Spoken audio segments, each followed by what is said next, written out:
காசியாபாத்தில் உள்ள அஜ்னரா inductive housing society என்ற அடுக்குமாடி குடியிருப்பு வளாகத்திற்குள் ஒன்றில் 6 வயது சிறுமியை ஜெர்மன் ஷெப்பர்ட் ஒன்று கடிக்கும் வீடியோ இணையத்தில் வைரலாகி வருகிறது. இது செல்ல பிராணிகளை கட்டுக்குள் வைத்திருப்பதற்காக நடைமுறைகள் குறித்து மீண்டும் கவலையை அளிக்கிறது. இது குறித்து வெளியான சிசிடிவி காட்சிகள் இந்த சம்பவத்திற்கு பிறகு 3 நாட்கள் கழித்து இணையத்தில் வைரலாகி கடும் கண்டனத்தை பதிவு செய்து வருகிறது. சிசிடிவி காட்சிகளில் வெளியான வீடியோக்களில் 6 வயது சிறுமி சைக்கிளில் சென்று கொண்டிருந்த போது வளர்ப்பு நாயான ஜெர்மன் ஷெப்பர்ட் அங்கிருந்தது. அப்போது யாரும் எதிர்பார்க்காத நேரத்தில் அந்த வளர்ப்பு நாயானது எகிரி சிறுமியின் கையை கடித்தது. அந்த நேரத்தில் நாயின் உரிமையாளரால் அதை கட்டுப்படுத்த முடியவில்லை. இதையடுத்து 6 வயது சிறுமியின் தாயும் ஒரு பாதுகாவலரும் உடனடியாக விரைந்து சிறுமியை பாதுகாத்தனர்.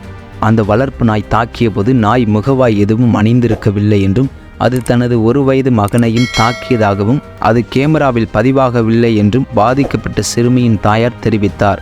மேலும் இது குறித்து நந்திகிராம் காவல் நிலையத்தில் சிறுமியின் குடும்பத்தினர் ஏற்கனவே FIR பதிவு செய்துள்ளனர். புகாரின் அடிப்படையில் காவல்துறையினர் நாயின் உரிமையாளர் மீது இந்திய தண்டனை சட்டம் IPC பிரிவு 289 கீழ் வழக்கு பதிவு செய்துள்ளனர்.